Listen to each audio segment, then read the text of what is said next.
Ouais, nous étions en train de dire que travailler pour votre salut, c'est pour notre salut, c'est veiller sur nous, veiller sur notre conduite, être conscient de son état, prendre conscience de ce qu'on est, de qui on est, de ce qu'on est appelé à faire, parce que aussi longtemps, quelquefois, c'est parce que nous ignorons qui nous sommes réellement.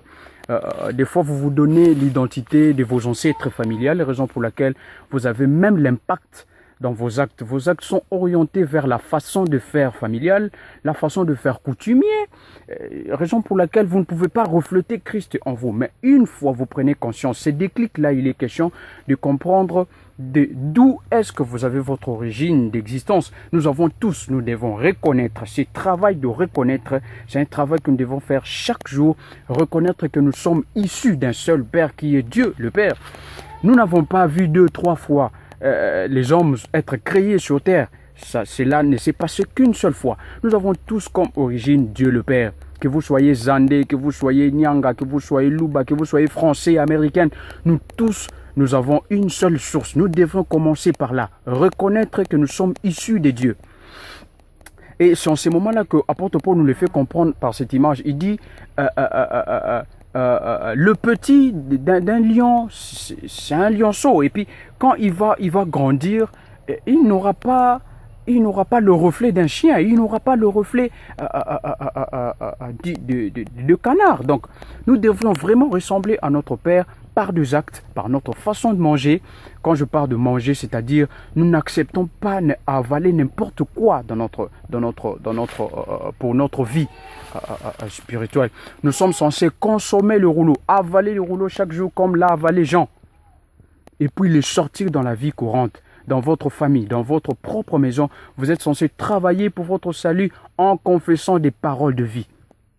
Chez vous, en prenant conscience, comme j'avais évoqué dans la tranche passée, que travailler pour votre salut, pour notre salut, il est question de prendre conscience de son état.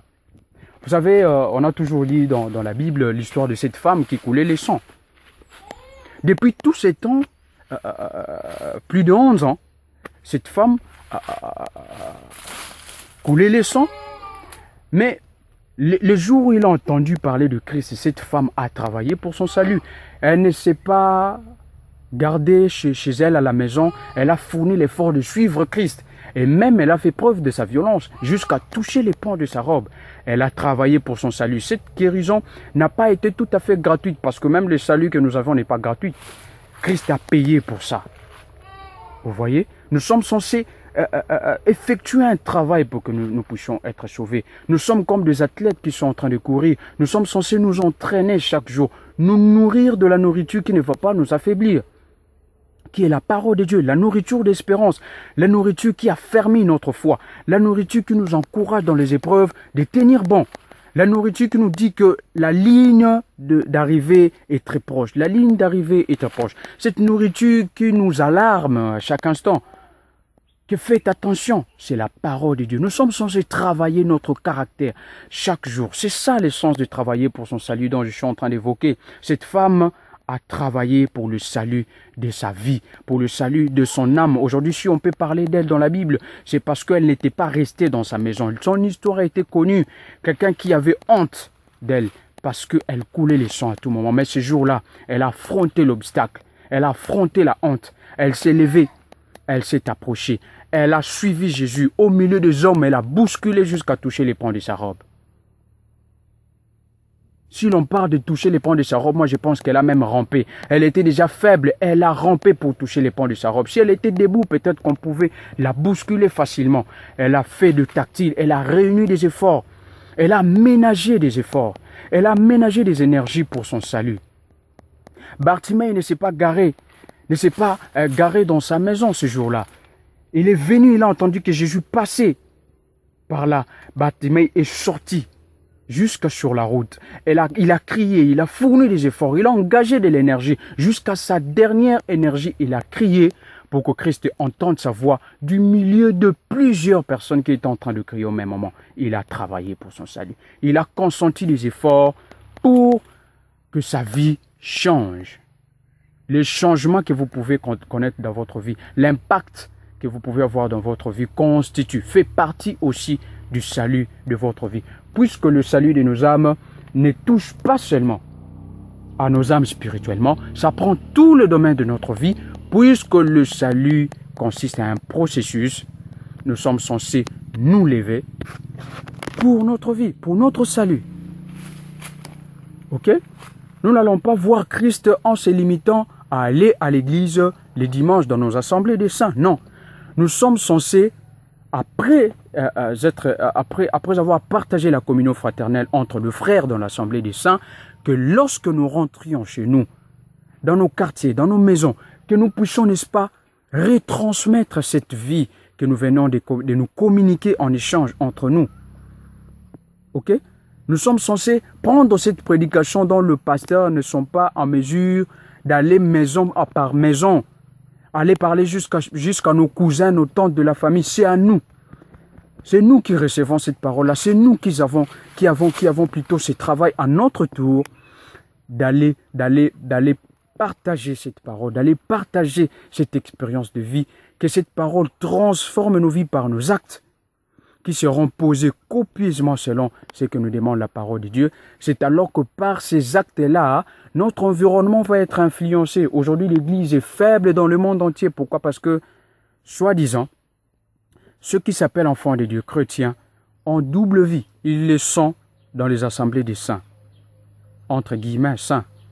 Mais lorsqu'ils sont chez eux-mêmes, dans leur propre maison, dans leur propre famille, dans leur bureau de service, dans leurs propres entreprises, ce sont d'autres personnes qui ne reflètent même pas l'amour, même pas la pitié, même pas la compassion de Christ.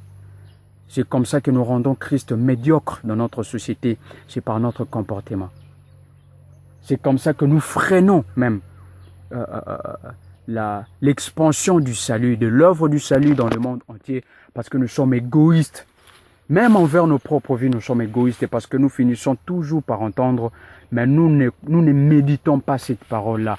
Vous allez vous rappeler que méditer, j'ai évoqué ce sens-là autrefois, que méditer, c'est consommer, c'est entrer en profondeur de la parole de Dieu, c'est ancrer dans ses pensées la parole de Dieu, et vivre, puisque nous vivons de nos pensées, si nos pensées deviennent pures. Or, la pureté là ne peut que nous venir de la parole de Dieu, de l'Esprit de Dieu qui vit dans sa parole. Une fois nous vivons dans la méditation de la parole, c'est alors que nous pouvons impacter la vie dans notre société.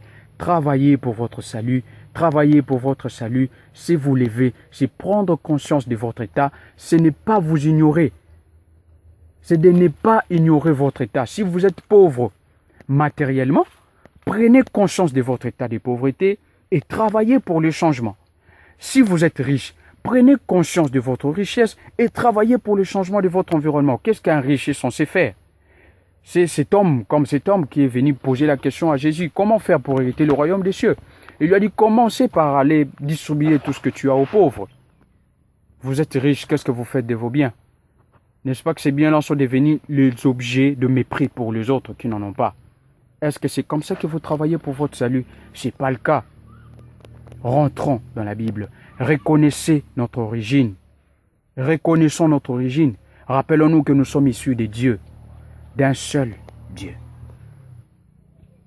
D'un seul Dieu qui nous a envoyé son Fils unique, Jésus-Christ, qui a cédé sa vie en offrande unique pour que nous tous nous puissions être sauvés. Travailler pour son salut, c'est se lever chaque matin dans la pensée de faire du bien à quelqu'un, dans la pensée de faire du bien à soi-même, parce que des fois nous ne sommes même pas en mesure de nous faire du bien à nous-mêmes, raison pour laquelle nous ne pouvons même pas faire du bien à nos prochains qui sont à nos côtés. La Bible nous dit, comment pouvez-vous signifier que vous aimez Dieu alors que votre propre frère qui est à votre côté, vous n'êtes pas en mesure de l'aimer? Alors combien de fois nous allons crier Jésus, Jésus, Jésus? Combien de fois nous allons nous proclamer chrétiens, chrétiens, chrétiens, aussi longtemps que nous n'aimons pas notre frère qui est à nos côtés, nous le méprisons. Nous les traitons avec mépris. Nous ne partageons pas avec nos frères. Ou alors, sinon, si nous partageons, c'est avec mépris. Vous donnez à votre frère, mais c'est pour le dénigrer après. Travaillez pour votre salut. Christ revient très bientôt. Le retour de Christ est très bientôt. Dieu se pose la question, est-ce que trouverai-je encore la foi sur terre le jour où je vais rentrer? C'est-à-dire si Dieu lui-même qui a créé l'univers entier, qui soutient même l'ouvrage de ses mains que nous sommes, je pose cette question, est-ce que trouverai-je encore la foi? Ça veut dire, si la foi vient de ce que l'on entend, et que ce que l'on entend vient de la parole de Dieu, c'est-à-dire Dieu voulait juste dire que, est-ce que trouverai-je encore des hommes qui seront en train de vivre selon la parole sur la terre, selon ma parole sur la terre? Bien-aimé, il est temps. Prenez conscience. C'est un temps de faire un déclic dans votre vie. C'est un temps de vous lever, de changer votre façon de faire. Si vous êtes chrétien, soyez-les copieusement. Soyez-les sérieusement. Sinon, vous irez en enfer avec votre identité de chrétien. Dieu n'a que faire avec le serviteur.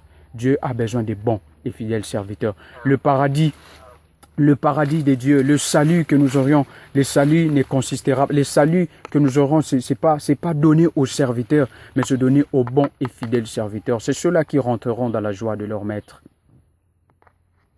Si nous sommes des dieux, reflétons Dieu dans nos œuvres de chaque jour, par tous les domaines de notre vie. Soyez bénis.